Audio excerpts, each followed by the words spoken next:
on Signature TV.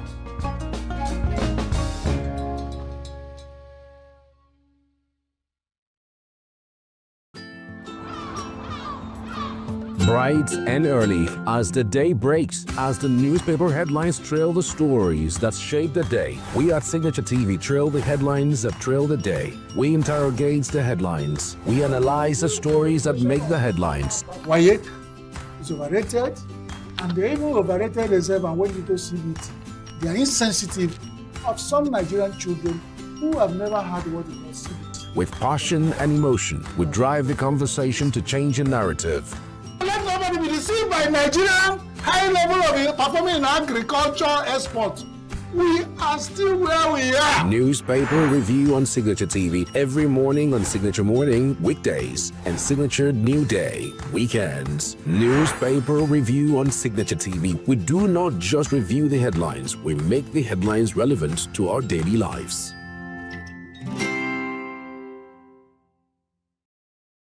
We come from a place of values, a place where hard work and discipline is taught early. We were taught that excellence is intentional so that we stand firm, build and do our work well, rooted in the knowledge of our origins and the strength of our people. Our stories are shaped by resilience, our paths are built on consistency. From the hands that create with precision, skills live here, creativity thrives here, excellence is practiced here, where every detail matters. We tell our stories with clarity and share our truths with confidence. We build influence with intention. Our voices reflect who we are and carry our identity. We build a strong foundation in the dignity of honest work, pride in showing up every day, strength in consistency, respect for the process, and strong value in our efforts. This is who we are. Rooted in service to humanity, guided by compassion, driven by responsibility beyond self, committed to life, and purposeful in every action we take. It is not just a conversation, it is representation, it is preparation, it is intention made visible. And it is history taking shape from the dream team. We can do it. February 14th, 2026. International Conference Center, ICC. This is bigger than one person. This is about all of us. You are invited.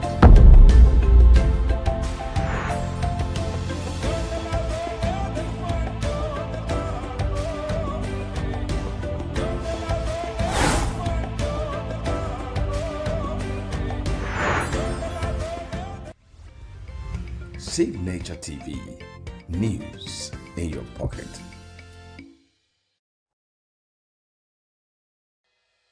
Health is more than a diagnosis. It's your lifestyle, your choices, and your future. Join us on Inside Health, your weekly deep dive into the stories, science, and solutions shaping your well-being. From expert interviews to real-life journeys of healing and hope, we cover it all. One of the complications of cancer management or treatment is they have some of them, at one point in time, you see them having anemia. Okay, so you see them at times being transfused. But at the same time, you come in with a diet. Nutrition, mental health, innovations in medicine, fitness, and everyday wellness. Whether you're managing a condition, staying informed, or just living your best life, Inside Health is your trusted guide.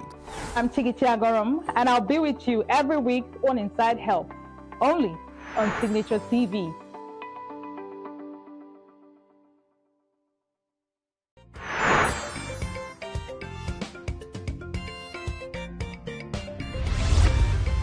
Signature TV, news in your pocket.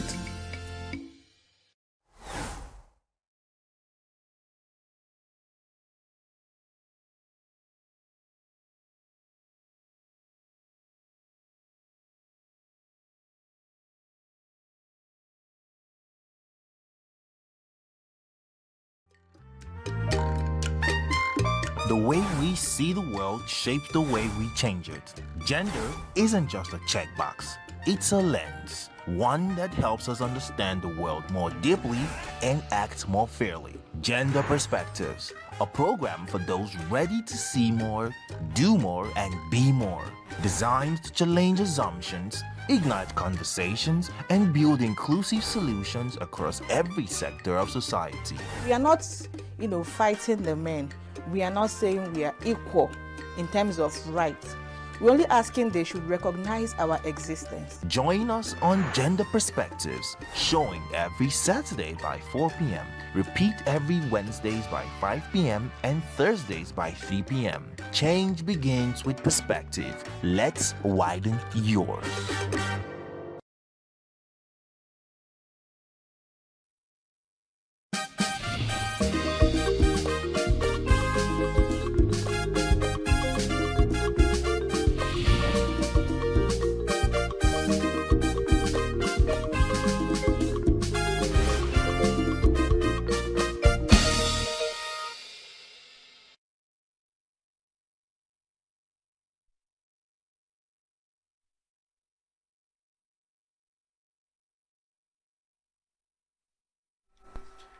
Welcome to Global News on Signature TV. I am Barry Kumo Ado. In the headlines, ENUGU State Governor Peter Mba makes case for Southeast Regional Cooperation. Select 6 mandatory antivenom stocking in hospitals nationwide. Iran's president orders team to open fresh talks with US. And Uruguay President OC deepens ties with China's Sea despite Trump threats. Details in a moment. Every second, every minute, every day, news is breaking. Events occur and there are new developments. At Signature TV, we follow these stories objectively, bringing all sides without bias, explaining the complex issues, breaking down the numbers, and investigating the issues behind the news. Anywhere and everywhere, near or far, wherever the news is, we will be there. Signature TV. News in your pocket. A broadcast journalist, Caleb ENUGU, says that insecurity in the Southeast has drastically slowed down development in the region.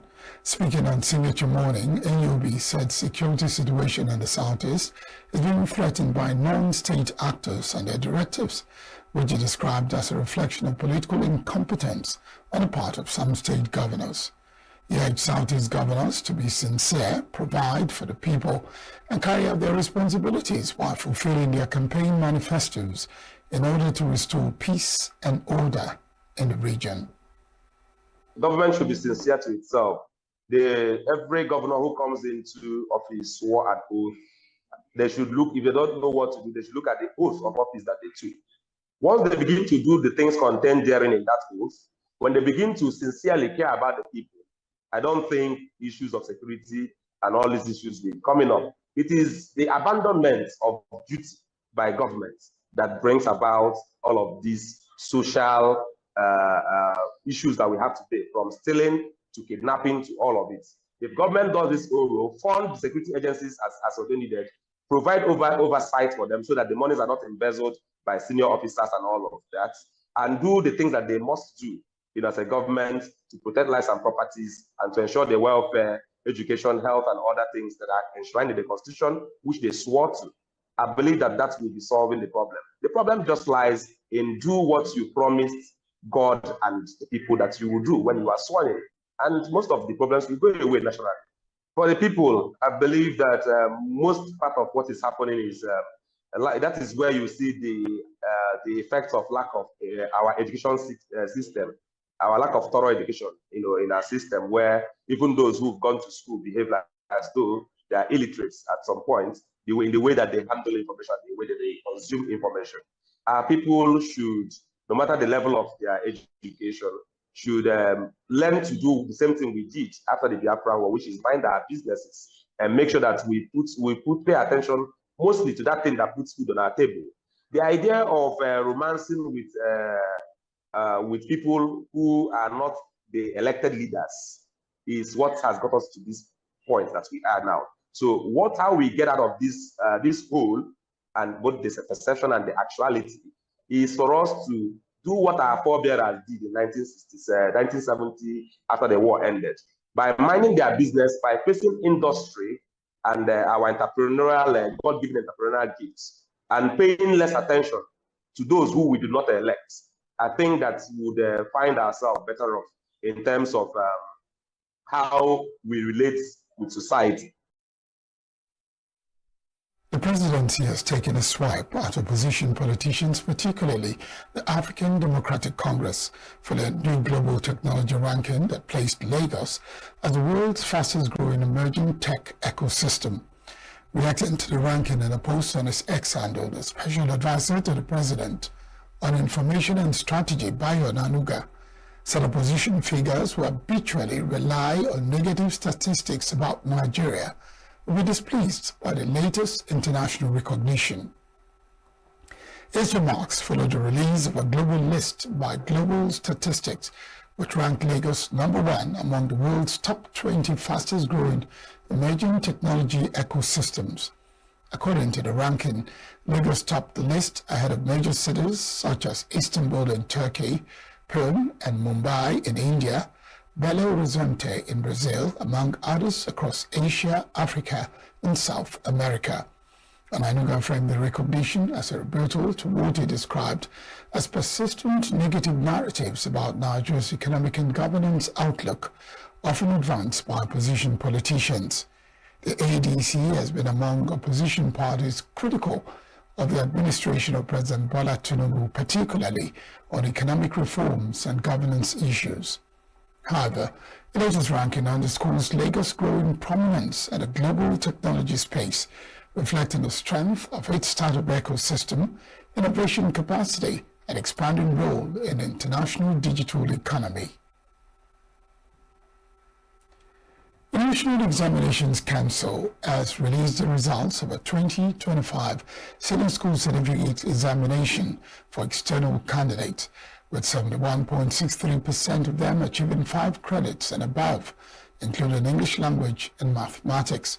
Announcing the results on Tuesday, the Registrar and Chief Executive of NECO, Danlami Bushishi, disclosed that a total of 96,979 candidates registered for the examination nationwide. Of this number, 51,823 candidates, representing 53.43%, were males, while 45,156 candidates, representing 46.56%, were females.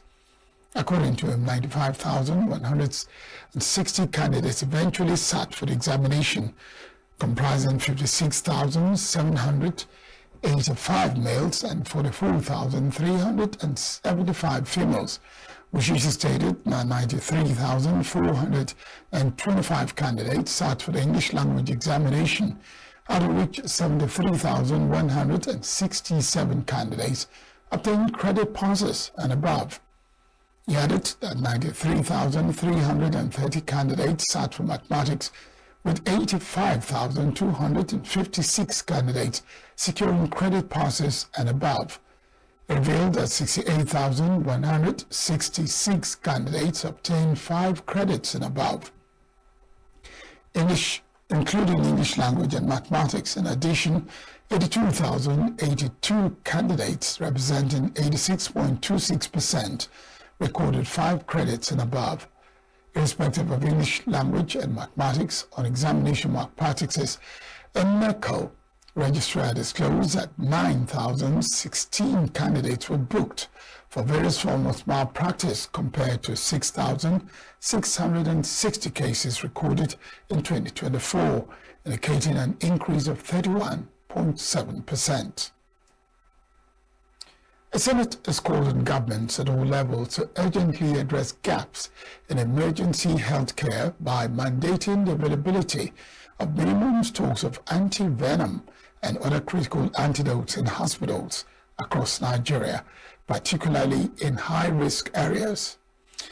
Resolution followed a point of order raised by Idiat Adebule, who drew attention to the death of a young Nigerian, Ifunanya Nwangene, from a snake bite. Further note that with grave concern, the tragic and avoidable death of Mrs. Ifunanya Nwangene, who reportedly died following a snake bite in Abuja recently, thereby revealing serious gaps in emergency preparedness and antidote availability within public and private hospitals in Nigeria. Aware that the World Health Organization classified snake bite envenoming as a neglected tropical disease and underscored the critical importance of timely access to safe and effective antivenoms in public and private hospitals, particularly in countries such as Nigeria, where snake bite incidents remain prevalent. Lawmakers overwhelmingly backed the proposal, urging that compliance with minimum antivenom and antidote stock requirements be made a condition for the licensing of new hospitals and the renewal of existing licenses. Because we are supposed to have antidotes to take care of such situation. So, while we are condoling the family of the late woman, we have to be proactive as a government. I see no reason why most of our medical centers and hospitals all over the place shouldn't have medication for snake bites. To wait until there's a fatality through snake bites. This is a lesson for us to be proactive, that we must take healthcare very serious.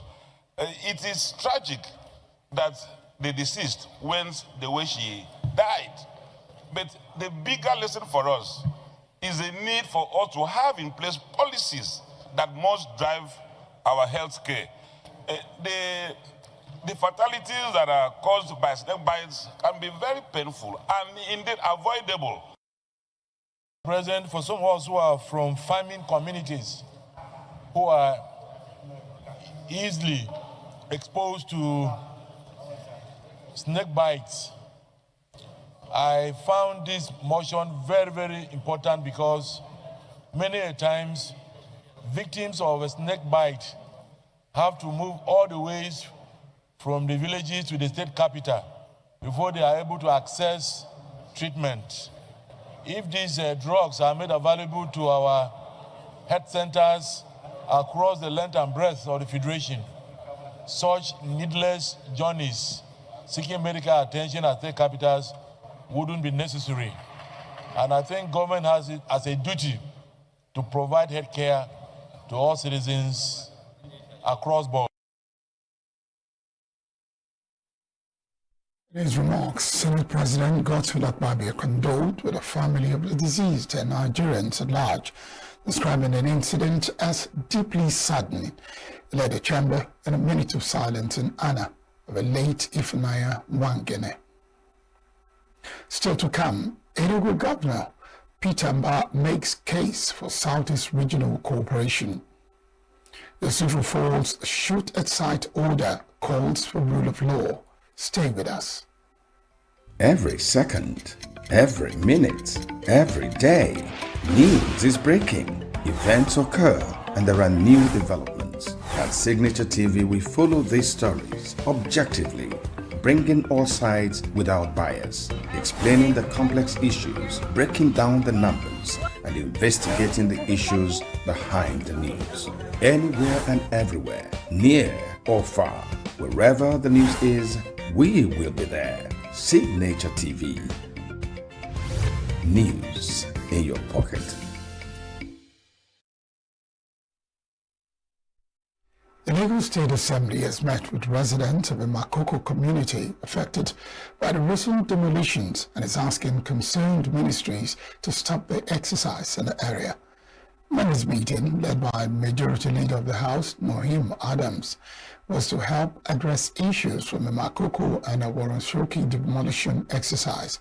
Adams was also the chairman, House Committee on Makoko demolition, directed all ministries and agencies involved in the demolition exercise to stop all demolition in Makoko, Okoafon, and Shogunro communities.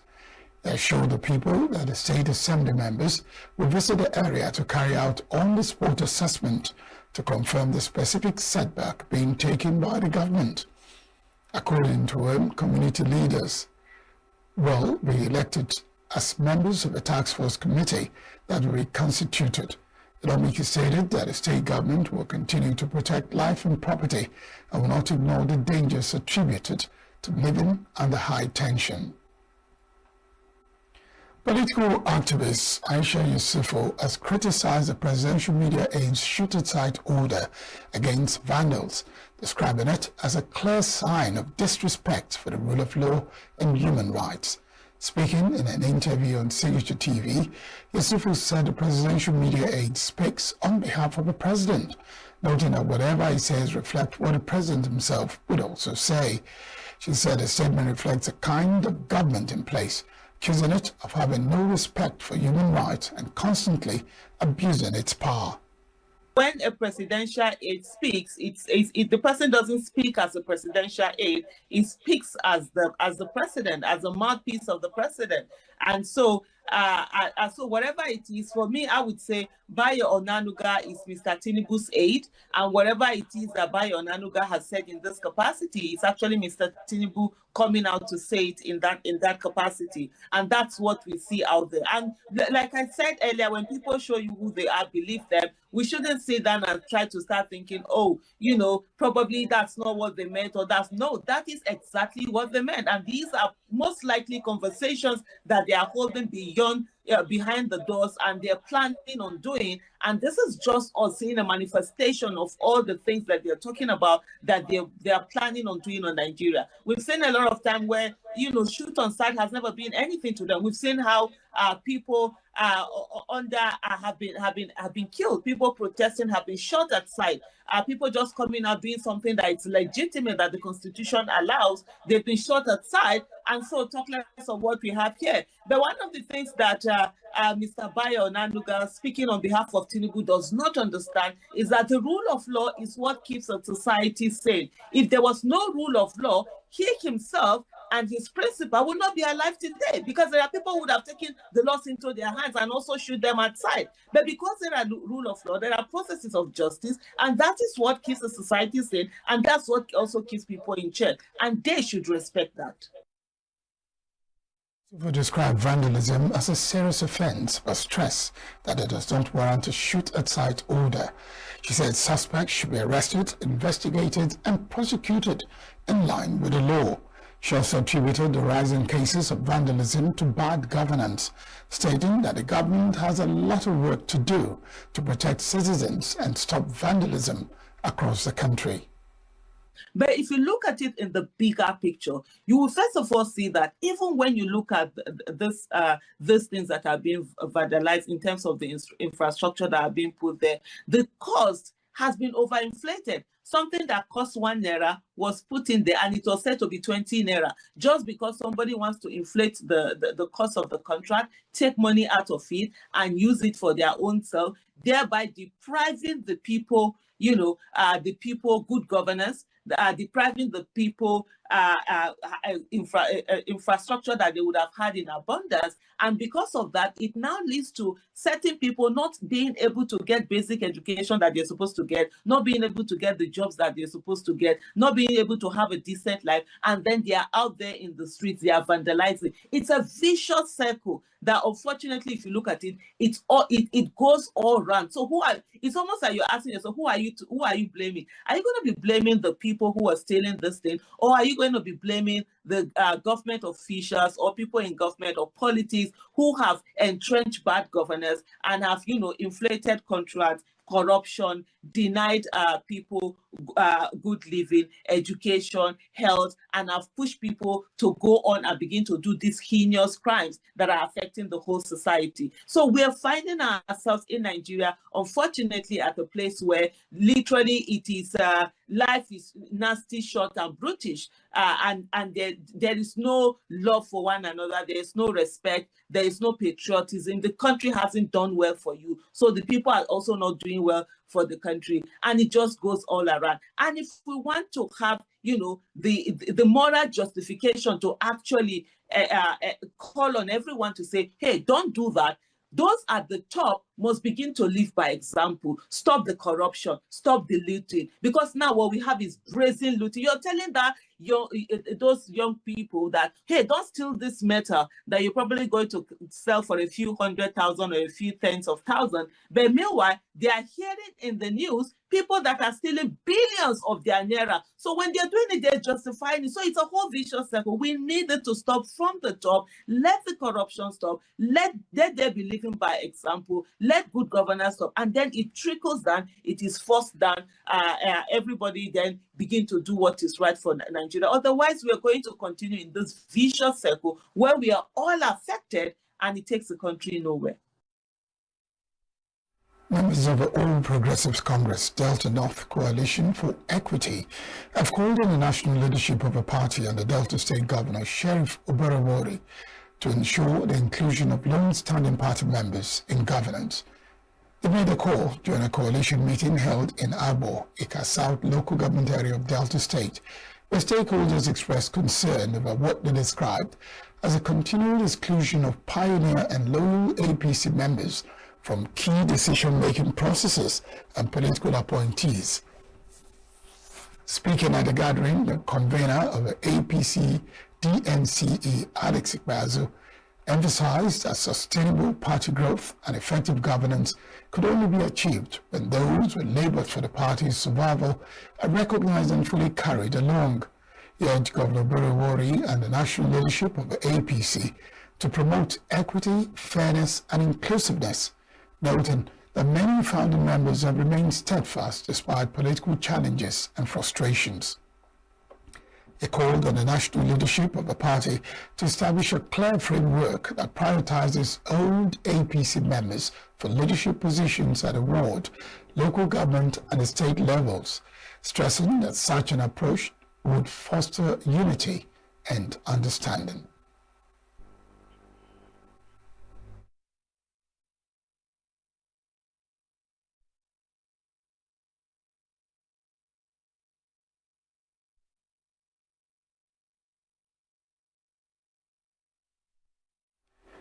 The ENUGU State Governor Peter Mba has stressed the need for a structured master plan for the accelerated development of the Southeast region. Governor Mba made the observation at the Southeast Stakeholders Forum on Vision 2050 Development Agenda for the region, organized by the Southeast Development Commission, collaboration with the Office of the Vice President.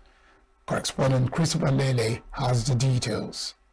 The Southeast Vision 2050 Regional Stakeholders Forum is a strategic platform bringing together public and private sector leaders, development partners, and key stakeholders to shape a long-term development pathway for the Southeast.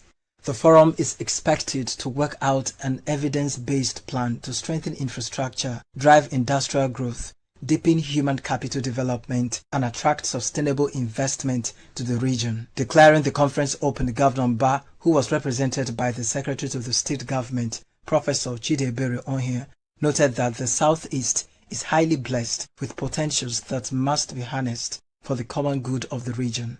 The governor, while commending the Southeast Development Commission for putting up the summit, which he said is a demonstration of foresight, called for a structured master plan to develop the area, which he said must be data-driven, people-centered, and private sector involvement. The chairman of the board of the Southeast Development Commission, Dr. Emeka Wogo, thanked President Bola Tinubu, the Deputy Speaker of the House of Representatives, Benjamin Kalu, and other federal lawmakers from the zone for their efforts towards the creation of the commission. This gathering marks an important step in the evolution of regional development in the Southeast. It reflects a shared understanding that sustainable progress requires long-term vision, coordinated action, and the collective input of stakeholders. The Southeast Development Commission was established to help address long-standing infrastructure and development gaps, while also providing a platform for strategic forward-looking regional planning. The Managing Director and Chief Executive Officer of the SEDC, Mark Okoye, spoke against what he described as fragmented development in the region, saying that the resources in the area must be pulled together to grow the economy of the region. He called on the people to engage openly constructively and objectively, and make pragmatic contributions towards creating a roadmap for Southeast that will be devoid of politics. For us, today marks the technical opening of this forum. We begin deliberating with ideas, evidence, and structure before politics, before ceremonies, and before declarations. That choice is intentional, because if we are serious about the future of Southeast, then the work must start with clear thinking, honest diagnosis, and coordinated planning. Let me state this clearly at the outset. The purpose of this forum is simple: to move the Southeast from fragmented effort to coordinated action. For decades, development planning across our country has often followed a familiar pattern. Consultants are engaged, documents are procured, validation workshops are done in the nicest hotels, and then plans are launched. And yet, ownership of those plans remains very shallow. Senior Special Assistant to the President on Regional Development, Miriam Temitokwe Masha, said the establishment of the various regional development commissions is aimed at linking the strengths from the various regions to meet national objectives while addressing perceived injustices. President Bola Ahmed Tinubu established the Regional Development Commissions with a view to tackle the long-standing inequities across geopolitical zones. Each commission is mandated to deliver tailored, region-specific, domesticated, and data-driven interventions that will catalyze inclusive growth, stabilize local economies, while also sustaining long-term prosperity. Through the commissions, regions can set shared priorities, leverage scale for intervention, for infrastructure, investments, able to link local strengths to national objectives while delivering public investments and coherence across the states. President General of Ohanaeze Ndigbo Worldwide, Azuta Mbata, charged the Commission to place emphasis on youth employment, regional integration, and infrastructure development in the region. That will drive our regions forward, creating jobs, reducing poverty, and improving the quality of life for our people. I believe that together we can build a brighter future for ourselves and generations to come. A future where our region is a hub of economic activity, innovation, and prosperity. Others who addressed the summit include the chairman of the Manufacturers Association of Nigeria in the Southeast region, Ada Chukwudozie, and former First Lady of Ondo State, Betty Anyanwu Akeredolu. In Enugu, Christopher Lele, Signature TV News. Next is business news.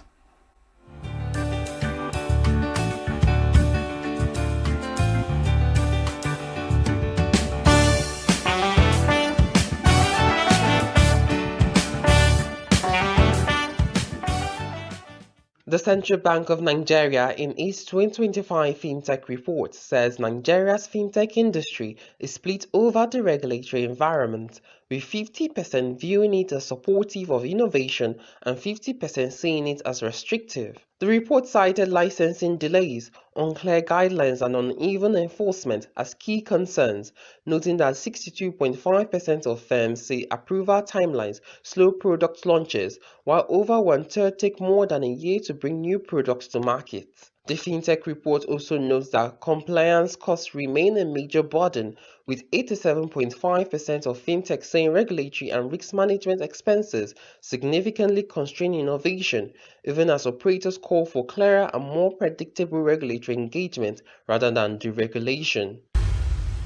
The Securities and Exchange Commission (SEC) has cautioned the public against investing with Mud Services Limited, stating that the online platform is not registered or licensed to operate in Nigeria's capital markets. SEC said investigations showed the firm, which claims Seychelles registration, solicits funds from Nigerians through local bank accounts and has attracted complaints over withdrawal difficulties and aggressive marketing practices. The Commission warned that any investment with Mud in Nigeria is illegal and urged investors to verify operators on SEC's official portal before committing funds.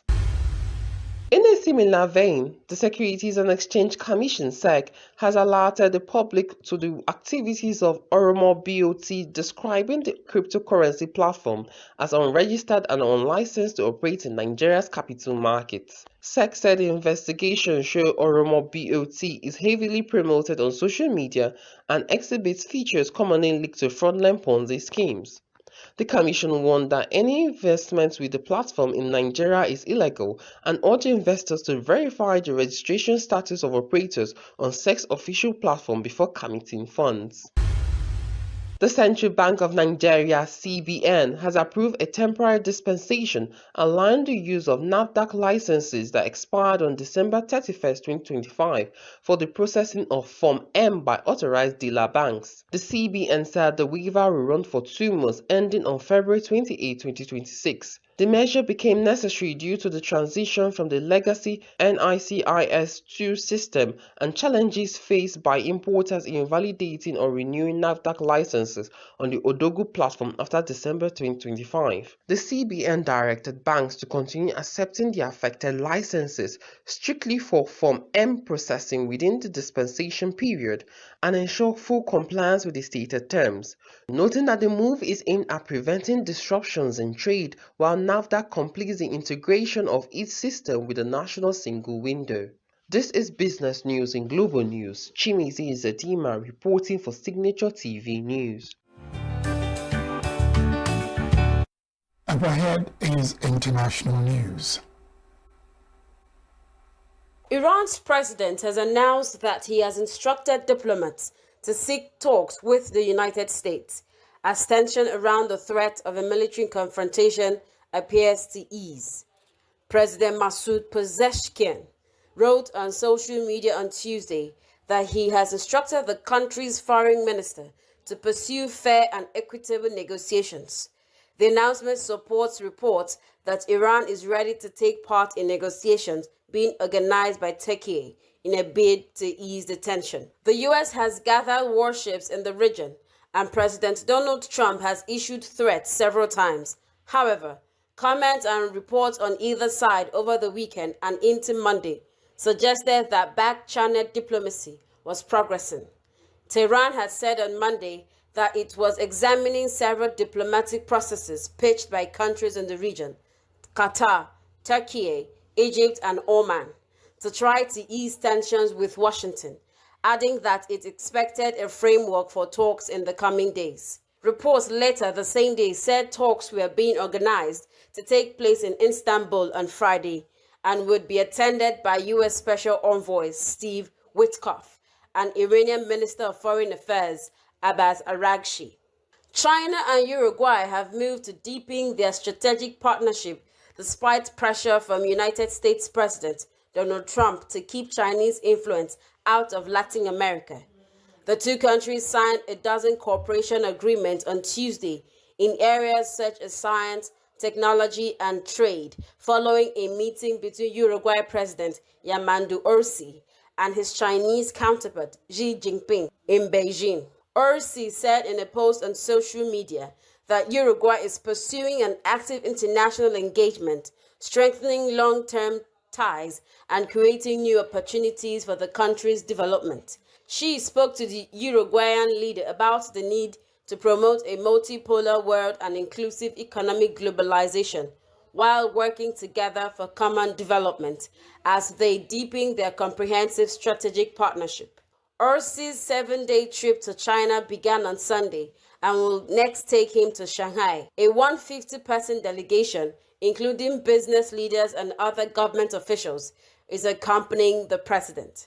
His trip is being closely watched as he becomes the first Latin American leader to visit China since U.S. Special Forces abducted Venezuelan President Nicolas Maduro in a bloody night raid on Caracas in early January. Russian forces have attacked energy infrastructure in Ukraine's capital, Kyiv, and its second-largest city, Kharkiv, as a supposed week-long truce amid winter conditions ended, according to Ukrainian officials. Russia attacked with 450 drones and more than 60 missiles overnight, Ukraine's Minister of Foreign Affairs Andriy Sybiha said on Tuesday, accusing Moscow of having waited for temperatures to drop before renewing its targeting of energy infrastructure amid brutal sub-zero conditions. At least 2 people were wounded in the capital and 2 others in Kharkiv amid the barrage on Tuesday. Kyiv Mayor Vitaly Klitschko said 1,170 residential buildings in the capital were left without heating as temperatures dropped to minus 17 degrees Celsius. United States President Donald Trump said last week that Russia has agreed to pause attacks on Ukraine's cities amid the freezing weather. Moscow has concentrated fire on Ukraine's energy infrastructure every winter since its full-scale invasion in February 2022. The Syrian army has deployed to the northeastern city of Hasaka, previously controlled by Kurdish-led Syrian Democratic Forces, SDF, implementing the first phase of a United States-backed ceasefire agreement. A large convoy of military trucks entered Hasaka on Monday, hours after the SDF imposed a curfew. Syrian forces arrived as part of the newly brokered agreement between Damascus and the SDF, announced last Friday. The agreement aims to solidify the ceasefire that halted weeks of conflict, during which the SDF lost substantial territory in northeastern Syria. It establishes a framework for incorporating SDF fighters into Syria's national army and police forces, while integrating civilian institutions controlled by the group into the central government structure. Under the terms of the agreement, government forces will avoid entering Kurdish majority areas. However, some Interior Ministry security units will take control of state institutions in Hasaka and Qimishli, including civil registries, passport offices, and the airport. Kurdish local police will continue security operations in both cities before eventually merging with the Interior Ministry. The government forces' entry into Hasaka occurred without incident and as scheduled. And that's it on the foreign scene. Next is sports news. Kun Khalifat FC of Owerri are facing possible sanctions from the Nigeria Premier Football League after failing to honor their fixture against El Kanemi Warriors in Maiduguri on Monday. The match at the El Kanemi Warriors Sports Center did not take place after the visiting side failed to arrive. Officials subsequently awarded a 3-0 walkover to the home team. According to league regulations, clubs that fail to honor fixtures without an acceptable reason may be fined up to 10 million naira, forfeit the match, and concede 3 points and 3 goals. Kun Khalifat had formally requested a change of date, citing travel and financial constraints, after playing Kwara United on January 29th. In a letter to MPFL Chief Operating Officer Davidson Owumi, dated January 28th, the club said they would be unable to travel to Maiduguri for their next fixture, even if scheduled for the following Wednesday. In a follow-up on January 31st, Kun Khalifat stated they had not received a response from the MPFL regarding their earlier request submitted on January 28 and assumed that the league had approved the proposed change of match date. The club now awaits a ruling from the MPFL on potential fines and other disciplinary measures, while El Kanemi Warriors gained 3 points in the league standings. The 2026 winter transfer window for the Premier League and major leagues in Europe ended on Monday night. Some players were able to switch clubs in the big money move, while others failed to leave their current clubs for some reasons. In the biggest January transfers, Antoine Semenyo left Bournemouth to join Premier League rivals Manchester City in a deal worth £65 million. City saw off competition from Liverpool, Manchester United and Tottenham to activate the winger's £65 million buyout clause. Crystal Palace completed a deadline day transfer signing of Jørgen Strand Larsen on Monday. The Eagles signed Larsen for a club record's £48 million from Wolves. This comes after a late move to Premier League side Everton collapse. Lucas Paqueta left West Ham United to join Brazilian club Flamengo after snubbing the likes of Chelsea and Tottenham. The 28-year-old joined Flamengo in a deal worth £65.8 million. The midfielder eventually revealed his reason to head back to his native home country. And in the biggest failed transfers, Jean-Philippe Mateta failed to leave Crystal Palace for AC Milan on transfer deadline day. This comes after the striker failed his medicals with AC Milan. George Achampong failed to leave Chelsea for Crystal Palace on transfer deadline day. This comes after the Blues rejected Palace's bid to sign Achampong in a late transfer deal. Rafael Odinaka failed to get his wish to leave Club Brugge this summer transfer window despite strong interest from Galatasaray and VfL Wolfsburg. The Super Eagles midfielder will now stay with Club Brugge until the end of the season after discussions with the Belgian Pro League side. Galatasaray failed to meet Club Brugge's valuation for Odinaka, while Wolfsburg's €20 million bid was also firmly rejected. Former Real Madrid manager Xabi Alonso has joined Manchester City's three-man shortlist of managers to replace Pep Guardiola. According to the UK Telegraph, there is increasing belief that Guardiola will quit the club at the end of this season. Guardiola's current contract runs until 2027, but the Spaniard could walk away in May. Alonso is on a three-man shortlist alongside former Chelsea boss Enzo Maresca, who informed the Blues twice that he was in talks with City. Como head coach Cesc Fabregas is believed to be on the list too. FIFA President Gianni Infantino said he wants Russia's 4-year ban from international tournaments lifted because it had achieved nothing. Russian clubs and the national team had been suspended from FIFA and UEFA competitions since the country invaded Ukraine in February 2022. UEFA President Alexander Zhefirin has maintained that the war in Ukraine needs to end for Russia to be reinstated, echoing the statement at the UEFA Congress closing press conference last year in April. Over 1,000 athletes representing 15 oil and gas companies will compete at the 2026 Nigeria Oil and Gas Industry Games, holding from February 8th to 14th at the Moshood Abiola National Stadium, Abuja. According to the chairman of the Media and Publicity Subcommittee, Simon Weke, contingents are officially expected to start arriving in Abuja from February 4th to 6th. The week-long multi-sport event will feature chess, Scrabble, snooker, volleyball, basketball, badminton, swimming, tennis, table tennis, football finals, and athletics, among others.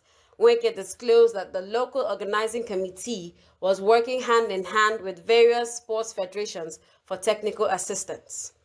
Team Nigeria has stepped up preparations for their Davis Cup World Group 2 tie against Uzbekistan by relocating their training camp from the National Stadium Surulere to the Lagos Lawn Tennis Club Onikan, the venue for the February 7th to 8th encounter.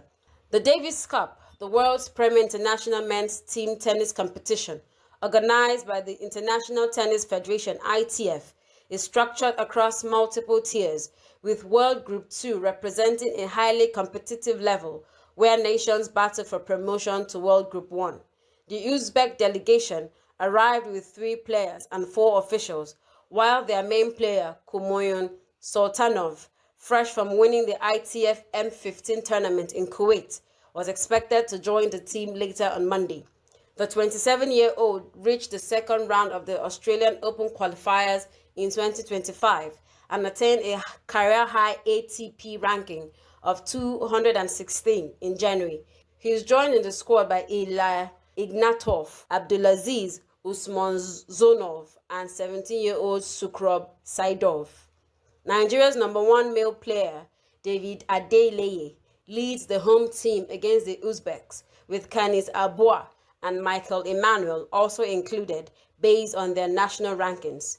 Uche Oparoji returns to the squad, while Abubakar Yusuf earned his Davis Cup debut, having previously represented Nigeria at the Africa Games in Ghana. The Lagos tie will be contested over 2 days and will comprise 5 rubbers, 4 single matches, and 1 doubles encounter.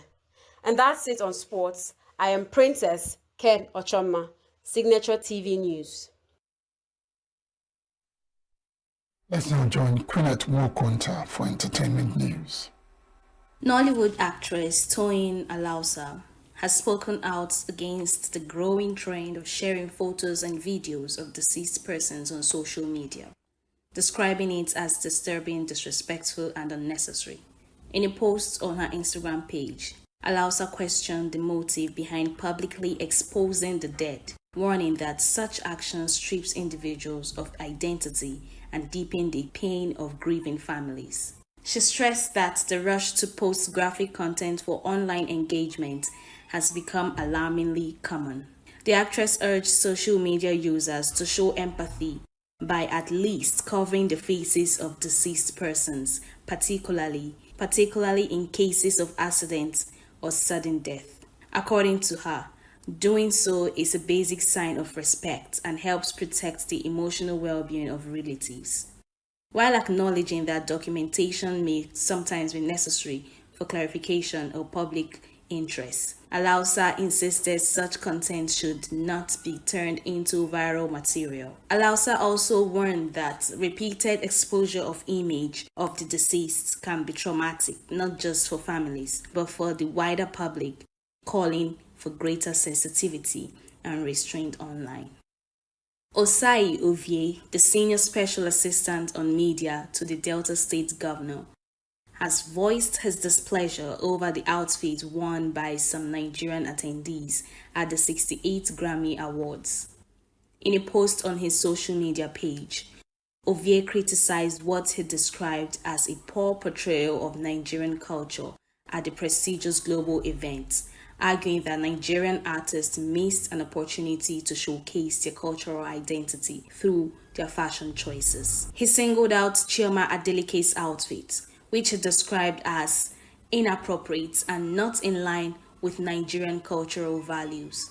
Ovie also took on her husband, award-winning musician Davido, accusing him of failing to advise against the choice of attire. Nigerian reality TV star and comedian Aderumbi Adedayo, popularly known as D1, has alleged that his invitation by the Nigerian police force is politically motivated. The comedian made the claim in a video shared on his Instagram page on Monday, where he accused the police of trailing him. He disclosed that he was already on his way to the police station for interrogation. D1 also urged the Nigerian police and the Nigerian army to maintain professionalism and refrain from getting involved in political matters. He further revealed that he had been invited by the Force Intelligence Department (FID) of the Nigerian police on Thursday, January 29, 2026, for what was described as a routine interview. My invitation was politically motivated.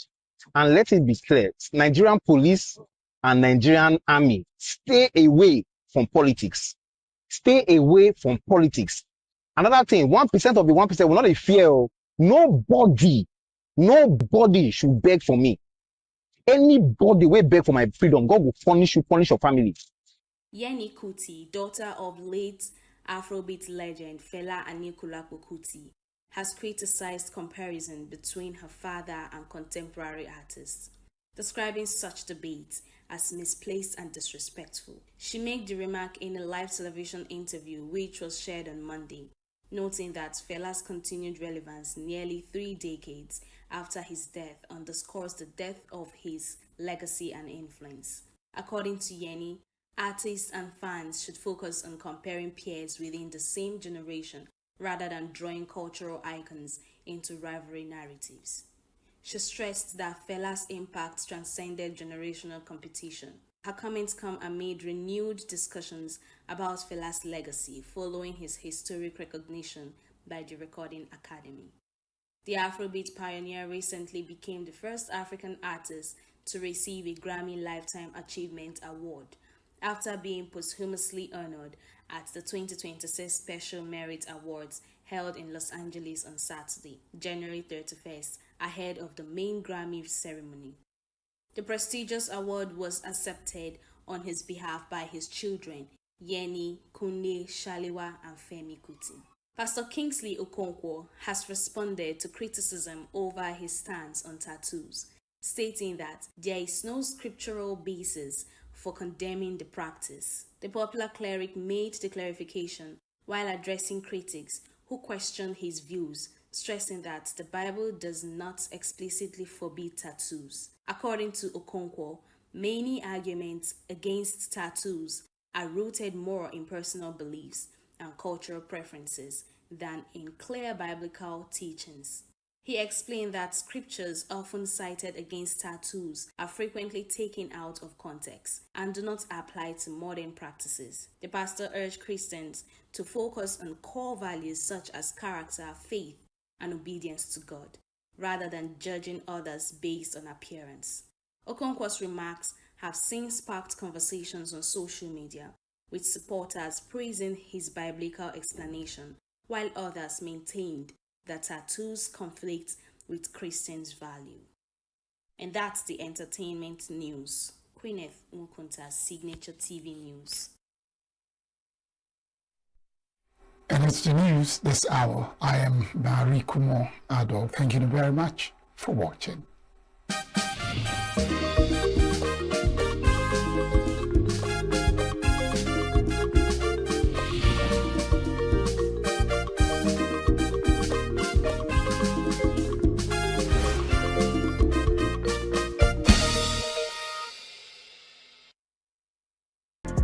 Get plugged into the heartbeat of entertainment on The Hub, your ultimate show on eVibes.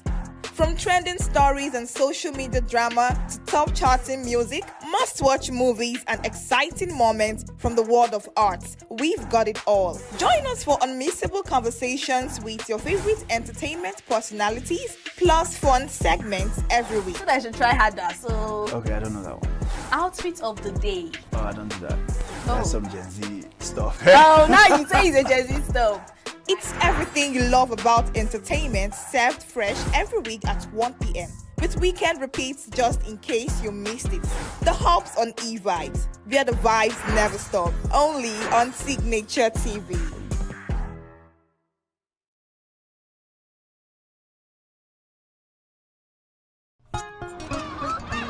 Complete with our Signature Morning on weekdays and Signature New Day on weekends. There is no better way to start your day except Signature Morning and Signature New Day every day on Signature TV.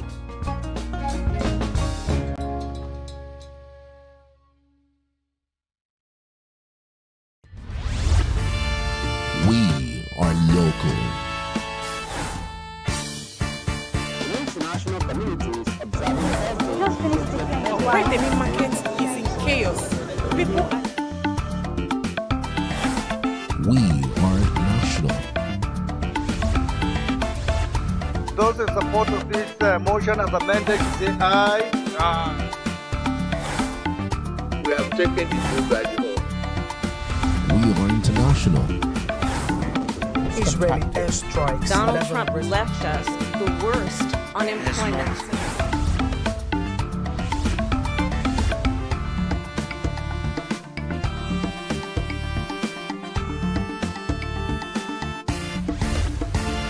Signature TV, news in your pocket. Get plugged into the heartbeat of entertainment on The Hub, your ultimate show on eVibes. From trending stories and social media drama to top charting music, must-watch movies and exciting moments from the world of arts, we've got it all. Join us for unmissable conversations with your favorite entertainment personalities, plus fun segments every week. So I should try harder, so... Okay, I don't know that one. Outfit of the day. Oh, I don't do that. That's some Gen Z stuff. Oh, now you say it's a Gen Z stuff. It's everything you love about entertainment, served fresh every week at 1 p.m. with weekend repeats just in case you missed it. The Hub's on eVibes, where the vibes never stop. Only on Signature TV.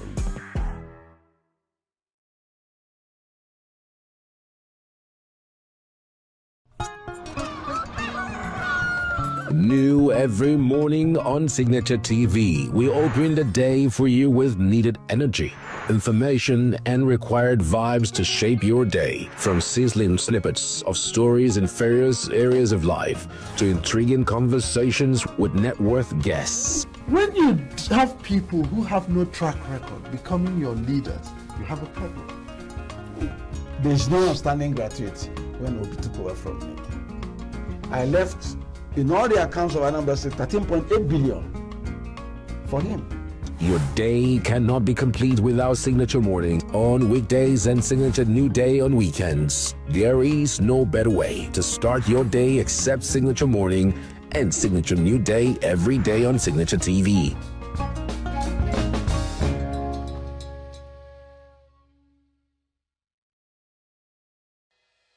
Health is more than a diagnosis. It's your lifestyle, your choices, and your future.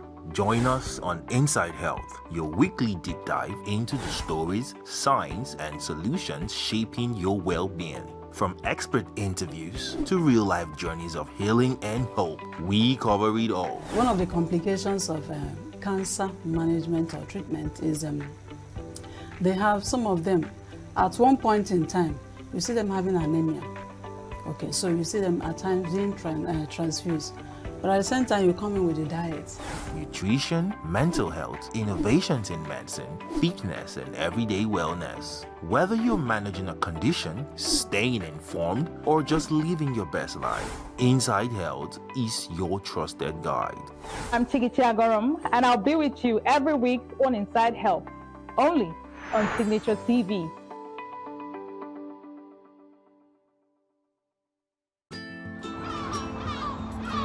Bright and early as the day breaks, as the newspaper headlines trail the stories that shape the day, we at Signature TV trail the headlines that trail the day. We interrogate the headlines. We analyze the stories that make the headlines. WAEC is overrated, and they even overrated themselves and went into CBT. They are insensitive of some Nigerian children who have never had what they call CBT. With passion and emotion, we drive the conversation to change the narrative. Let nobody be deceived by Nigerian high level of performing in agriculture export. We are still where we are. Newspaper review on Signature TV every morning on Signature Morning, weekdays, and Signature New Day, weekends. Newspaper review on Signature TV. We do not just review the headlines, we make the headlines relevant to our daily lives.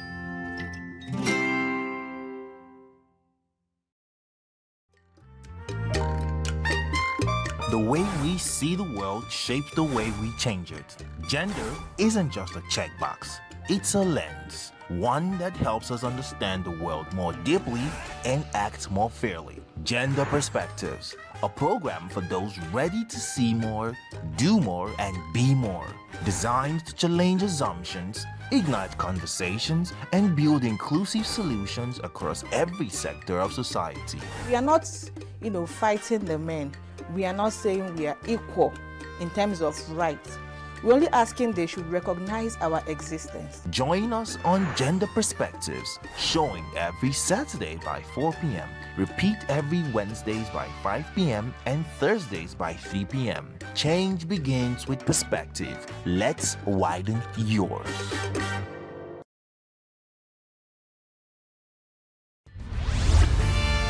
We are local.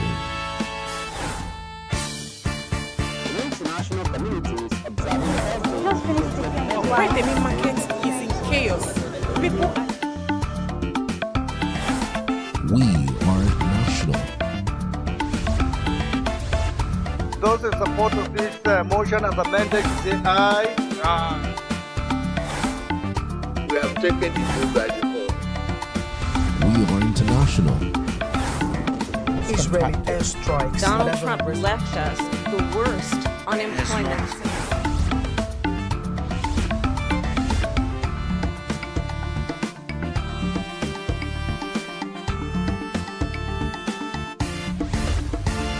Signature TV, news in your pocket.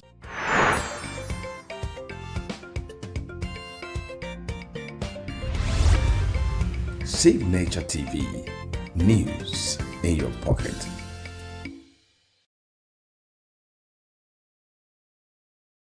We come from a place of values, a place where hard work and discipline is taught early.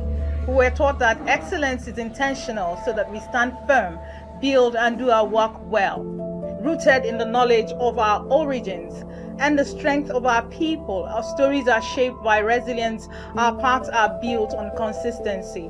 From the hands that create with precision, skills live here, creativity thrives here, excellence is practiced here, where every detail matters. We tell our stories with clarity and share our truths with confidence.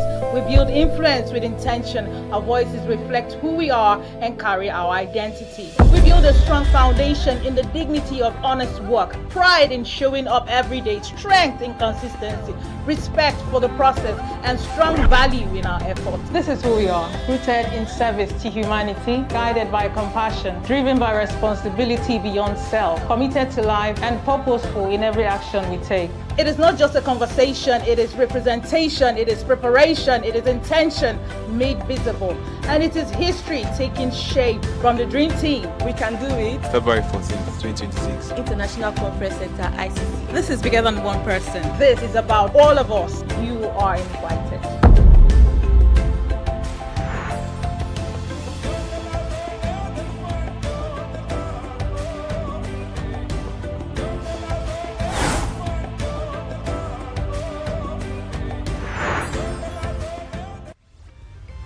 Signature TV, news in your pocket.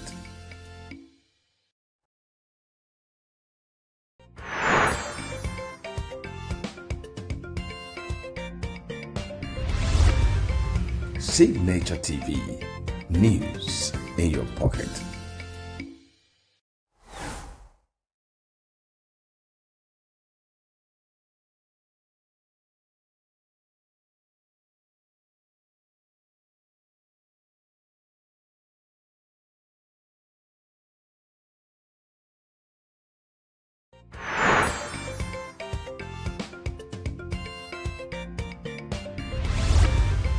Signature TV, news in your pocket.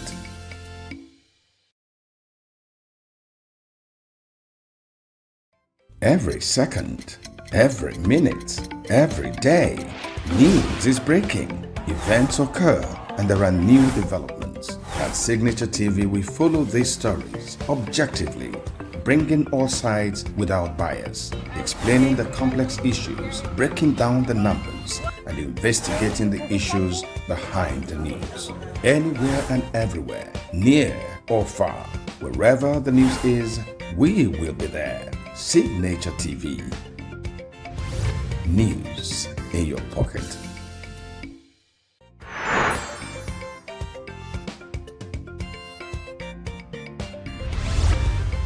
Signature TV, news in your pocket.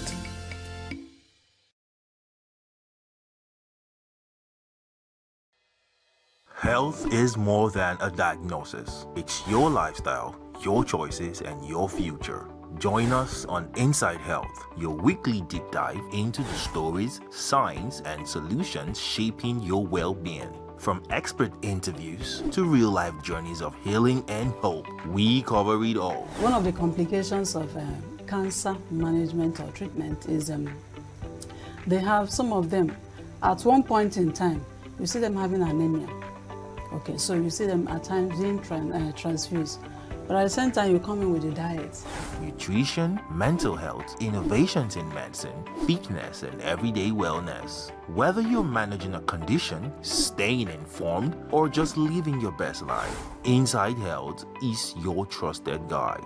I'm Signaturetv, and I'll be with you every week on Inside Health, only on Signaturetv.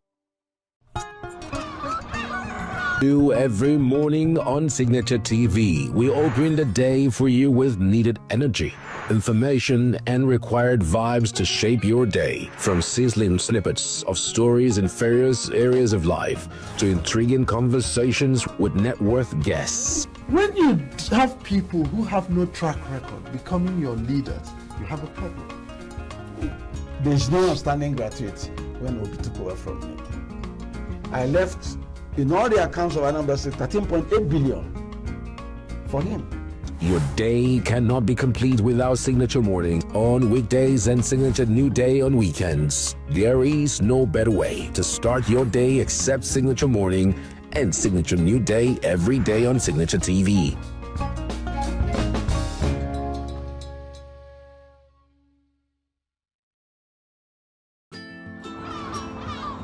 and early as the day breaks, as the newspaper headlines trail the stories that shape the day. We at Signature TV trail the headlines that trail the day. We interrogate the headlines. We analyze the stories that make the headlines. WAEC is overrated, and the even overrated reserve and went into CBT. Stand firm, build and do our work well, rooted in the knowledge of our origins, and the strength of our people built on consistency. From the hands that create with precision, skills live here, creativity thrives here, excellence is practice matters. We tell our stories with clarity and share our truths with confidence. We build influence with intention. Our voices reflect who we are and carry our identity. We build a strong foundation in the dignity of honest work, pride in showing up every day, truth in consistency, risk for the process, and strong value in our efforts. This is who we are, rooted in service to humanity, guided by compassion, driven by responsibility beyond self, committed to life, and purposeful in every action we take. It is not just a conversation, it is representation, it is preparation, it is intention made visible, and it is history taking shape. From the dream team, We can do it.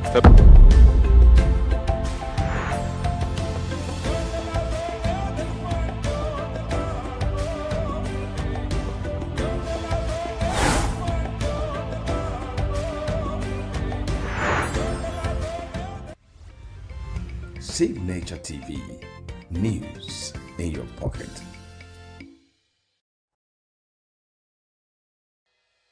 Health is more than a diagnosis. It's your lifestyle, your choices, and your future. Join us on Inside Health, your weekly deep dive into the stories, science, and solutions shaping your well-being. From expert interviews to real-life journeys of healing and hope, we cover it all. One of the complications of cancer management or treatment is they have some of them at one point in time, you see them having anemia. Okay, so you see them at times being transfused. But at the same time, you come in with a diet. Nutrition, mental health, innovations in medicine, fitness, and everyday wellness. Whether you're managing a condition, staying informed, or just living your best life, Inside Health is your trusted guide. I'm Signaturetv, and I'll be with you every week on Inside Health, only on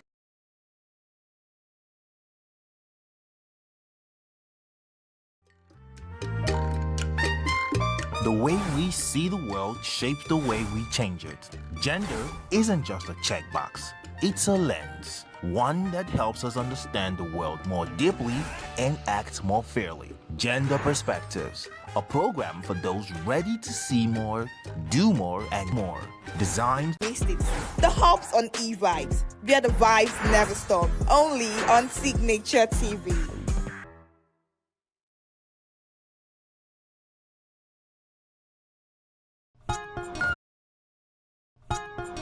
New on Open the Day Energy.